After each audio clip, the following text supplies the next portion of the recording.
শোনা গিয়েছিল গায়িকা ইমন চক্রবর্তীকে উত্তরপাড়া মানে হুগলির উত্তরপাড়া বিধানসভা আসন থেকে তাকে প্রার্থী করার প্রস্তাব দিয়েছে তৃণমূল।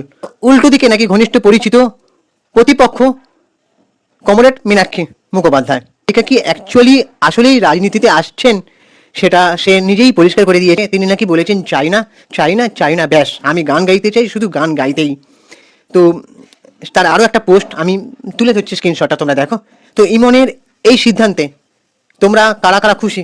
দেখো, একজন কণ্ঠশিল্পী যিনি গান দিয়ে মানুষের কাছে পৌঁছাতে চান, কোনো দলীয় প্রতীক নিয়ে কিন্তু নয়, তো ক্ষমতার করিডোরের চেয়ে শ্রোতার হৃদয়ে কিন্তু একটা বড় অংশ যে কোনো শিল্পীর কাছে।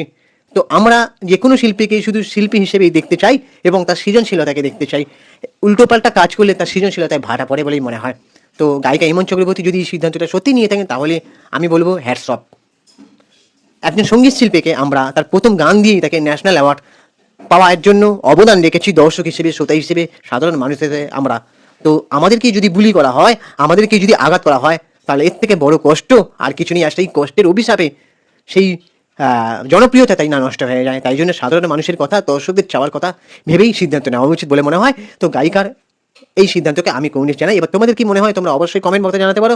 আমাদের ইউটিউব চ্যানেলটা সুপ্রিয় পৌশালী সিনেমা, ওখানে গিয়ে ফলো করে দাও, মানে সাবস্ক্রাইব করে দাও, আর ভিডিওটা প্রচুর পরিমাণে শেয়ার করো, ভিডিওটাতে একটা লাইক দাও। টাটা।